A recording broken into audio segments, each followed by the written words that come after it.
From shadowed veils, the wolves arise, ravening hearts from Benjamin's guise.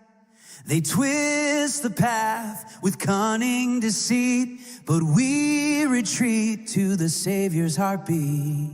Good morning, everyone. This is Doug. This episode is entitled, Was Paul Correct That the Jews Killed Jesus? That's in 1 Thessalonians. Or was Paul lying to protect the true murderer of Jesus who raised himself as a child? In Paul's view, if by my lie the glory of God is advanced, if Herod Antipas shouldn't be seen as a bad guy, I'm going to do whatever it takes to protect his honor. And I'm going to put the blame all on the Jewish people. Let's see if that's whether Paul was telling the truth or did he lie to protect the one who raised him. All right, now in Paul's world, truthfulness is not a virtue that you have to always honor. Romans 3:7, Mount C. But if by my lie, God's truthfulness abounds to his glory, why am I still being condemned as a sinner? So Paul's background, his connection to the Herod Antipas family, the guy whose men sent Jesus back to Pilate, who had already found Jesus innocent, and Pilate was seeking a second opinion, and Herod Antipas arranged that his men would put the crown of thorns on Jesus' head and send him back bleeding, sending the clear signal that this is a rebel. This is somebody who's trying to challenge Roman power, kill him. But Paul's going to say, no, Herod Antipas did not do that. It was the Jews who killed Jesus. And we're going to see if that's even plausible. Now, I want to tell you how I came around to looking at this issue more closely. Someone did a comment on the video where Manaen and Saulus and I went through the family trees. And we're going to go through that a little bit here again. And this was a person, I don't want to identify his name necessarily. He came unto his own, John 1, verse 11, and his own received him not. And he's concluding that must be Jewish people, right? Let's see how that works out. All right, so I wrote this person back. John 1, verse 11 is factually false if one applied his own to mean Jews, okay, because the evidence is overwhelming that Jews in great numbers were accepting Christ. But it would be true if the author of 1:1 meant Jesus' own family would reject him. This event where Jesus' family rejected him is described in Mark 3:20 to 21. In this passage, Jesus' family hears about the crowds gathering around him in Capernaum, so they go to take charge of him, believing that he has lost his mind. And so let's just read the actual verse from the NIV. Here's a screenshot. The heading is Jesus is accused by his family and by teachers of the law. I don't know where they get the teachers of the law. That's not mentioned. So just to show you what we should do here is we're going to actually white this out because that's not true. It's not true. But they had to throw that in because it's simply his family. When his family heard about this, they went to take charge of him, for they said he's out of his mind. At least this heading doesn't apply to this first portion. So this is where his own family rejected him. And that included everyone who was present at that time. Now, it might be that Mary was not present, so that maybe we can't infer that from this alone, but his family was there, and they rejected him. So that's clear as day. So let me continue here. Context. This happens while Jesus is in Galilee, right? And a large crowd is gathered, making it impossible for him to eat. His family, upon hearing about this and the constant activity, decides to intervene. This is, and by the way, AI assisted me in these answers. So this is like, I'm subtracting myself from things so you can hear what a neutral party would say. This passage in Mark 3:20-21 must be the explanation because the Jewish people as a whole did not reject Jesus. In fact, the crowds were coming in droves. Also in the early chapter of Acts, we learn this. In the first 5 chapters of Acts, over 5,000 Jews accepted Christ, with the specific numbers being, this is all quote from AI, by the way, being 3,000 on the day of Pentecost and at least 2,000 more a short time later. More believers were added as of Acts 5:14 states more and more believed in the Lord, and a count of about 5,000 men is mentioned in Acts 4:4. Again, all Jews. And then a breakdown here. Acts 2:41, approximately 3,000 Jewish people believed and were baptized after Peter's sermon on the day of Pentecost. Acts 4:4, after the apostles were arrested and released, the number of men grew to about 5,000. Again, of this same background. And then what about the apostles? All 12 apostles were Jews, and only one of the 12 rejected Jesus. So you can't say that group of Jews didn't accept him. So the question is, who was their own in John 1? So when it says, let's go back and read what he said. It said, we're going to listen. He says, he came unto his own, and his own received him not. Well, his own family didn't receive him. That's what we have the evidence. We have no evidence that the Jews as a whole rejected Jesus. That's false, right? Thousands of people coming to Christ. And in Acts 21:21, I should mention that James tells Paul, many myriads, many tens of thousands of Jews who are zealous for the law have come to Christ. All right, so the statement in John 1:11 doesn't appear to apply to the Jews as a whole, clearly after Christ's crucifixion. But let's also look at it before he went to the cross. Were they rejecting him en masse then, or definitely following, listening to his messages? So I asked AI about that, and they said the term flocking itself is used in modern translations to describe the gatherings of people. And the Gospels clearly indicate these were very large numbers, multitudes, great crowds, at times numbering in the thousands. While the exact word flocking may not appear with a specific count of how many times it's used, the event of large crowds gathering to hear Jesus and be healed is recounted numerous times across all four Gospels. Mention of large crowds. The Gospels consistently use the terms like large crowds, great multitudes, and note that the number of people was so large that they often pressed in on Jesus. Specific instances include Matthew 4, verse 25, quote, large crowds followed him from Galilee and the Decapolis and Jerusalem and Judea and from beyond the Jordan. I mean, that's large territory, right? That's going to be huge. Mark 3, 7-8, a large crowd from various regions, Galilee, Judea, Jerusalem, Idumea, etc., came to him because they heard about all he was doing. Luke 5, verse 1, the multitudes pressed about him to hear the word of God by the lake of Gennesaret, compelling Jesus to teach from a boat. John 6:2, a large crowd followed him because they saw the signs he was performing on the sick. Some specific numbers are given. Yes, specific large numbers are given in the context of the feeding miracles, which directly follow Jesus' teaching to these crowds. These numbers illustrate the massive scale of the gatherings. Specific numbers given. Yes, specific large numbers are given in the context of the feeding miracles, which directly follow Jesus' teaching to these crowds. These numbers illustrate the massive scale of the gatherings. Again, I just asked AI, tell me the numbers and any specifics there are of the crowds that were following Jesus. And these are the answers. Feeding of the 5,000. This event is recorded in all four Gospels, Matthew 14, Mark 6, Luke 9, John 6. The number given is 5,000 men, besides women and children. Leading experts to estimate the total number could have been 12,000 to 20,000 people in that event. Feeding of the 4,000. This separate event, recorded in Matthew 15 and Mark 8, involved 4,000 men, besides women and children. These numbers clearly indicate that the gatherings were extremely large, not small, and that Jesus was a widely known and followed figure during his ministry. Ergo, the Jews as a whole are not in support of killing Jesus. There's only one person Jesus threatened, and that was Herod Antipas, the ruler of Galilee where Jesus lived and was teaching all these messages, and he could be dethroned if the people overthrew him, right? Theoretically. So he's very zealous of protecting, Herod Antipas is very zealous for protecting his territory and where he's the ruler. All right, so given that overwhelming evidence, the only evidence of Jesus being rejected by his own, that would be virtually everyone in that group, was his own family. That's what it says. Jesus is accused by his own family, Mark 3:20.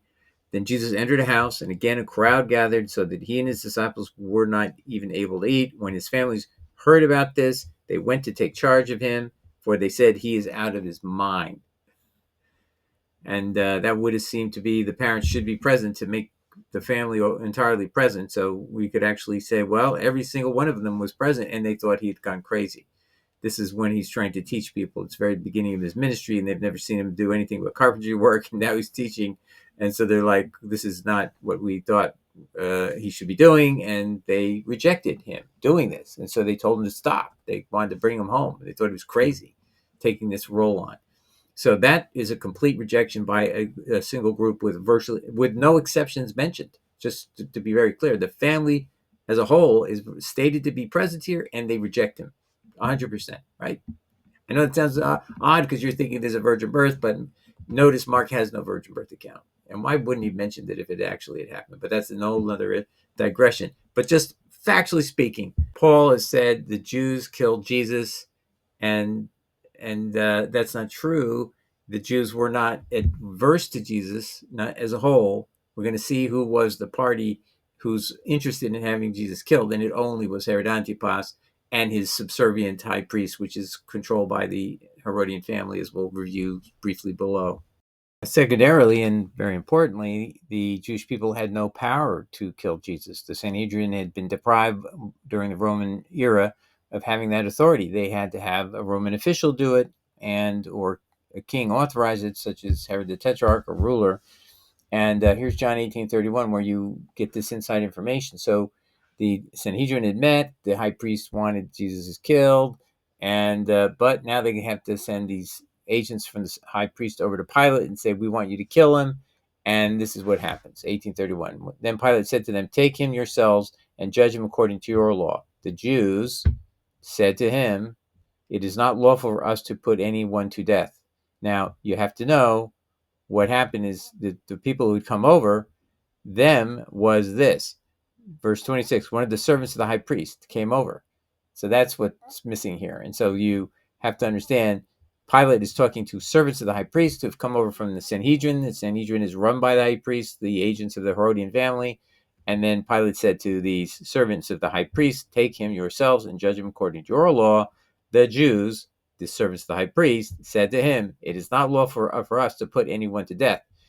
So even if it was the Jews, right? If even it was every single Jew is represented by those servants of the high priest, they still couldn't kill Jesus. So that you can never say the Jews killed Jesus, even if you tried, because the only person who could do that was going to be a Roman official. And Pilate said, I don't see he's guilty, but let me ask Herod Antipas. And that's what next happens. Okay. And then Herod Antipas's men send him back with the crown of thorns. And that's the message is clear as day. Kill him. He's a rebel. Pretending to be the king. There's nobody but King Herod Antipas, myself, or ruler tetrarch of Galilee. But he also would call himself a king, even though he's technically only a tetrarch, a ruler of 1/4 of the empire, of the kingdom of Judea region, including Galilee, when you look at the whole valley. So anyway, I just want to show you that even AI gets this right, but also wrong. In John 8:13-31, representatives of the Pharisees and high priest. Nope, it never said that. It just said one of the servants of the high priest came over from the Sanhedrin. So they add things sometimes. You have to be careful. Tell Pontius Pilate they don't have the authority to execute anyone. So how could the Jews have killed Jesus when they can't kill anyone? Everybody, can we process that? That's fact. That's not just made up stuff. This occurs after Pilate suggests they judge Jesus according to their own law, and they respond by saying they lack the power to carry out a death sentence. So Paul's statement is absolutely factually false that the Jews killed Jesus. That's totally wrong, right? You can't change reality and do something to help out Paul, right? It's just he made a false statement. Now, I want to show you something about the high priest's office so you just understand again. Herod Antipas is the guy who actually ordered Pilate to kill him. Pilate didn't want to do it. He says he's innocent, but I'm going to get a second opinion from Herod Antipas, and it was the message was clear by a envelope called a crown of thorns, causing bleeding on Jesus' head. But also, I wanted to remind you that we did an episode on this, Antiquities of the Jews by Josephus, written about 92 AD, and book 18. He'll explain that the high priest's garments were under control of the Herodian family, and that's how they turned him into a puppet. And so let me just show you this. And I'm just going quickly over here into my episode on this topic. When Herod came to be king, he rebuilt this tower where the priest's garments would be held, which is very conveniently situated in a magnificent manner. And because he was a friend of Antonius, he called it by the name Antonia. And so this building was called the Antonia. And as he found these vestments lying there, so now they're sitting there, Herod the Great, this is the father of Herod Antipas, retained them in the same place, as believing that while he had them in his custody, the people would make no innovations against him. So the reason he took control of the garments is the high priest was now captured as a puppet. And if anybody tried to do any innovations, overthrow him, do anything, the control of the high priest's garments was a way they were going to control the high priest. So the high priest is not a free will person. And so when you see these servants of the high priest coming over to get authorization to kill Jesus, and Pilate won't let that happen, is that's why, because the high priest is serving Herod. Herod Antipas is the one orchestrating those men coming over. Okay, so there's a hidden hand, so to speak, driving the high priest to drive these servants of the high priest to come over and get the authorization for a death penalty. That's how you know Herod Antipas wants it on a second level. Okay, so you can see his agents, the servants of the high priest, his direct agent, his slave, basically by virtue of controlling his garments. They're coming over and saying, we want to get him killed. We don't have authority to do that. So that's one thing the high priest never got. Even though they were serving the Herodian party, they had to go through channels to get people killed. And now they're trying to do that to serve Herod Antipas' interest. And eventually Herod Antipas is the one last consulted, and he says, sotto voce, we say in Italian. He put under his breath, he's saying, kill this guy by putting the crown of thorns on him and a mock robe. Okay, so there's no doubt who's the killer. The murderer of Jesus is one person and one person alone, and it's a guy named Herod Antipas. Never forget it, because you're going to find out why would Paul put all the blame on the Jews. He's taking it. If you take him for as a person you want to say he's reliable, then he's just lied to you and told you the Jews killed Jesus when it was his. What was his reason for not wanting Herod Antipas to be blamed? Oh yeah, he was raised by Herod Antipas, which we're going to go back and look at right now. I'm going to prove to you from Acts 13, verse 1, that Paul Saulus, he's also known as Saulus or Paulus, and I'm going to prove to you from this that he has a close relationship with Herod Antipas from birth, from childhood, and that is what can explain why he's lying, clearly lying, that the Jews killed Jesus when it was his own, basically the person who raised him with his Herod Antipas, his own son named Manaen. So let's just take a look here, and I want to show you how this reads when you read the whole sentence so that we don't get it wrong. But when we get down here, we're going to see Manaen, and then its conjunction also. And then you're going to see this G here, G here, G here. That's a genitive, genitive, genitive, genitive. So whenever you have a proper name like Manaen and you have a genitive proper name, the genitive means Manaen is a son of Herod the Tetrarch. It's not a no-brainer, and I'm going to show you the rules, but it's called a patronymic genitive. I can't imagine how anyone and why every Bible translation gets it wrong. Then the word that follows it is syntrophos. And syntrophos then has conjunction kai and then solus.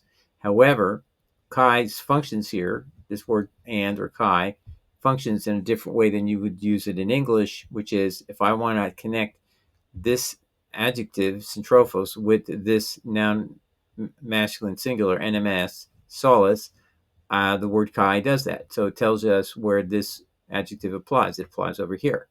So this reads, Manaen, son of Herod the Tetrarch, brought up with, or nursemaid is actually correct, a very valid way of referring to it, nursemaid of Saul, or nursemaid with Saul.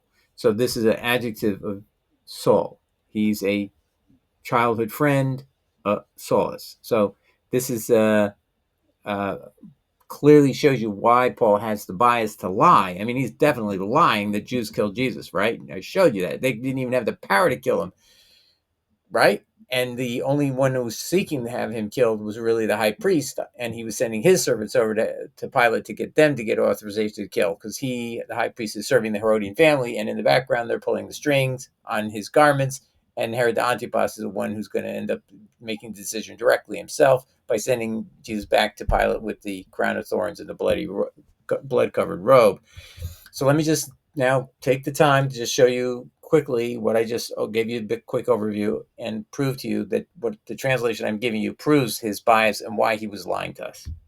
To help make sure this is all objective, I do AI questions, and I think for things that are not on their surface show any kind of issue of bias or whatever, it's perfect. So asking Greek questions is perfect to try to convey something quickly and authoritatively, so I don't get involved in trying to pick and choose. This is the answer you get when you ask them. In classical Greek, a person's name in the genitive following another person's name in the nominative does not signify possession in the modern English sense. It is instead an example of a patronymic genitive. Okay, so it's not like Manaen belongs to Herod Antipas. It's a patronymic genitive. And see that word patro means father. It means this is the father of Manaen. It's a patronymic genitive which specifies a familial relationship, most commonly that of son of. All right. So let's go ask ourselves about the genitive case. So over here, you'll see Herod the Tetrarch. GMS, GMS, GMS. That means genitive masculine singular 3 times. Okay. So the name, the article in between, and Tetrarch are all connected to one person, and this person is then connected. It's Manaean, then is followed by this, and Manaean is the noun masculine singular. And when you have a noun masculine singular followed by a genitive masculine singular of another proper name, this is the Manaean would be the son of this person, Herod the Tetrarch. So let's read it over here in the standard Greek patronymic methods explained by Google. In the genitive case, in both classical and Koine Greek, a person's name followed by their father's name in the genitive case of X is a standard way to indicate parentage. The phrase son of can be implied by placing the father's name in the genitive. What did I just show you? As in the genealogy in the New Testament. So this is not unusual. This is done in the New Testament many times. Here's an example that's already in the Bible, all right? For example, Joseph of Heli is Joseph son of Heli, and it doesn't have anything, it has nothing other than the genitive masculine singular to dictate that. Okay, so you don't have any extra word like son of. Physically, the word uos means son is not even necessary to use here. It's implied from the use of genitive in a proper noun. So no doubt about that, how that works. And then here I just have broken this all down and tried to explain to you the word actually is showing this in the os sense, in the genitive sense. Okay, so we have no doubt about that, and that's in the if you do case analysis of what is involved here. To look at the Nestle-Aland, I verified they have the same spelling, it's the same ending, it's genitive, no doubt about it. And then I have also the proof about that chi issue I was mentioning to you. AI gives a perfect answer about this. In this specific grammatical construction, the adjective most likely modifies the name that follows it.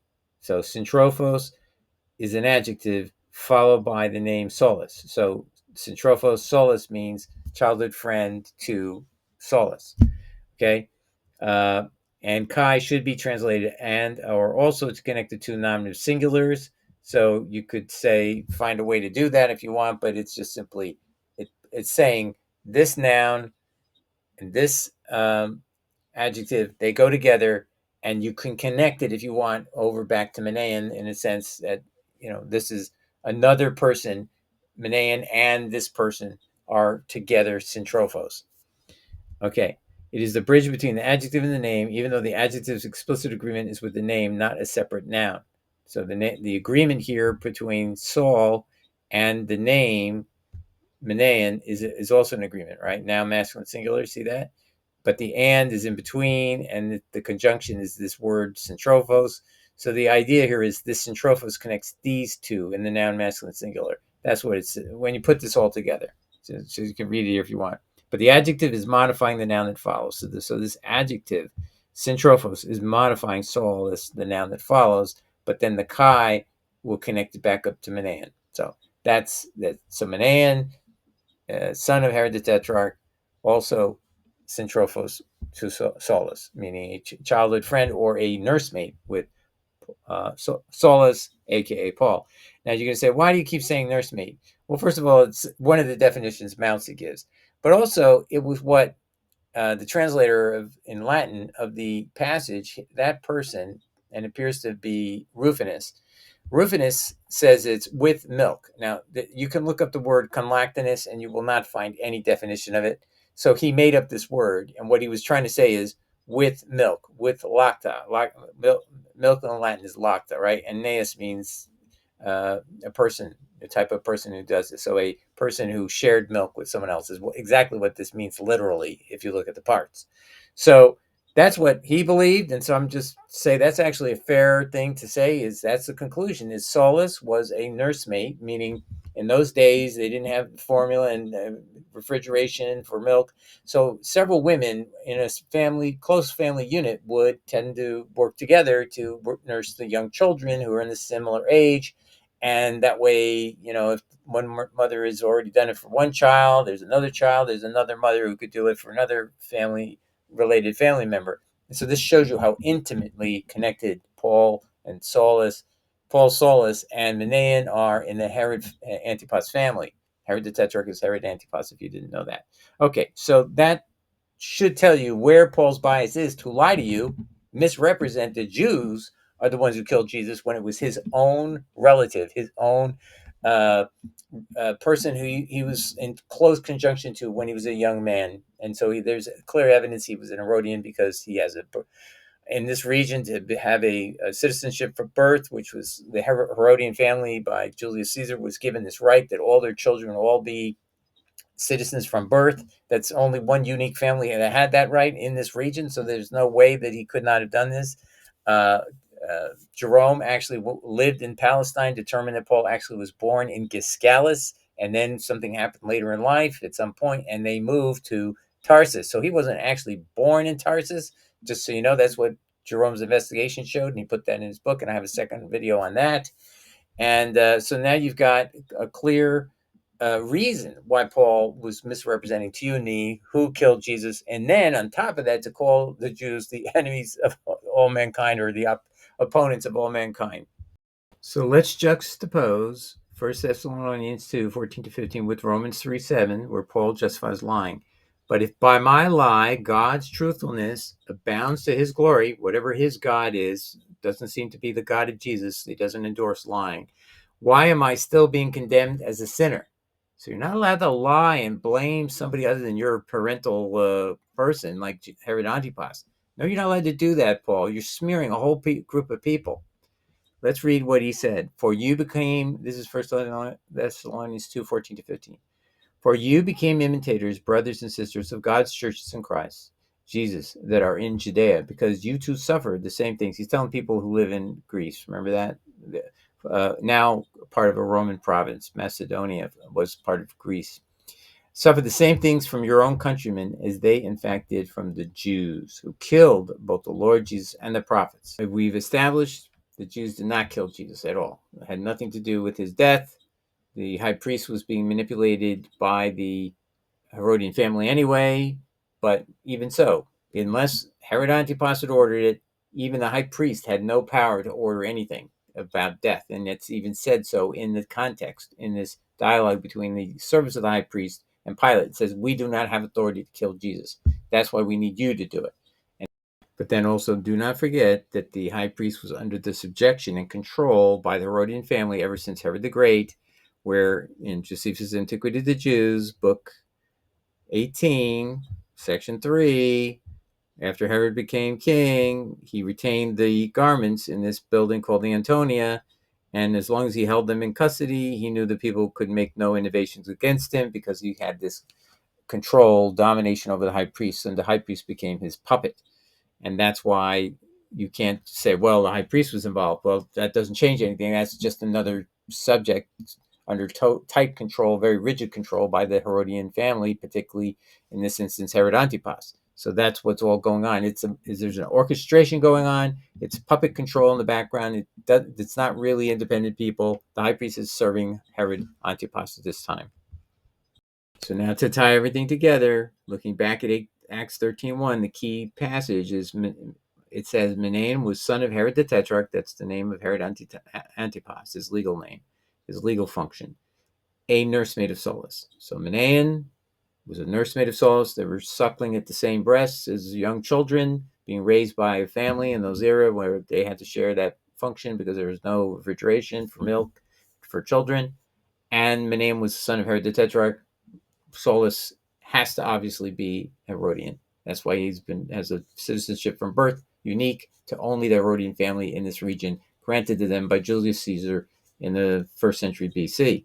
And that's why he's still hanging around the Herodian family, one of the relatives, and Manaen is being raised with Saulus. And so when Saulus had an opportunity to lie and tell people lies about the Jews and blame them for the killing of Jesus, taking it off of his Herod the Antipas, his relative. I believe it's his son, his father. I believe is Herod Agrippa, which would make him a relative or cousin of Manaen. All right. Well, God bless everybody. I hope that helps everybody understand that no, the Jews did not kill Jesus. So if you're a Christian and you're on the fence, should I follow Paul? Should I follow Jesus? What did I just show you today? If you follow Paul, you're following a person who lied right in your face. So there's really no question anymore what you should do. If Paul's lying, you don't want to follow that person. How do you know anything he's ever telling you is true? One day he says one thing, one day he says the next. How do you know which is the one to follow? Because he's willing to voluntarily lie if he thinks it brings glory to the God he serves. And I don't think that's the God Yahweh in heaven, because our God Yahweh says, I'm not a man that I should lie. That's in Numbers. So it's up to you.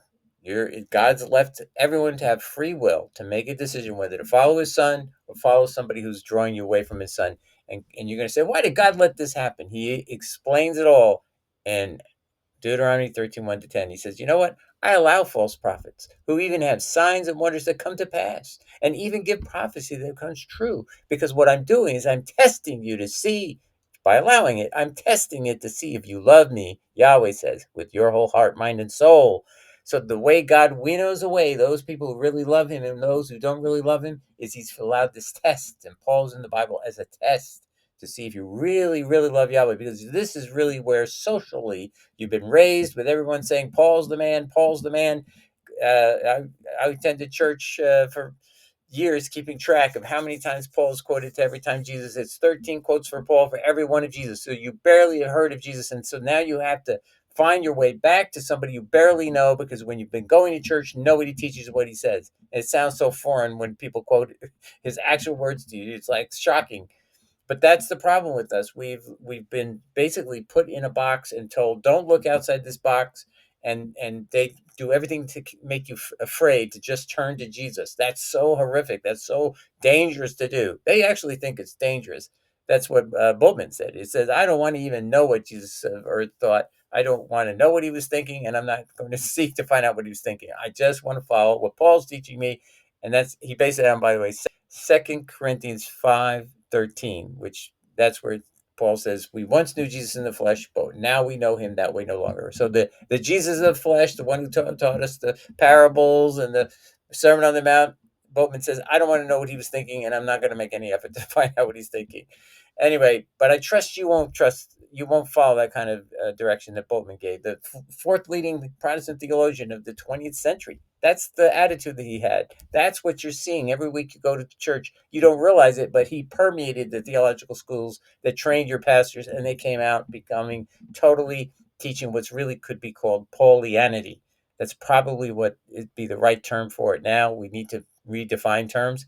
Yes, you're in a Paulianity system. You no longer are actually participating in Christianity. You've been brainwashed by a system that won't let you see outside the box they put you in. And they think they're helping you. I don't dispute that they sincerely believe this, because they're just as deluded as I was and as you are. I believe most of us are going to have to wake up and say we've been deluded to follow a person who's willing to lie to us. This is a bald-faced lie of Paul. You can't even excuse it. It's inexcusable to say the Jews killed Jesus when they didn't even have the power to kill, and the only person who wanted to kill Jesus was for political reasons, as a rival king, a rival ruler, and that it was Herod the Tetrarch, Herod Antipas, which is Paul's relative. All right, God bless. Take care. Ciao, bye. We have but one teacher. We have but one teacher.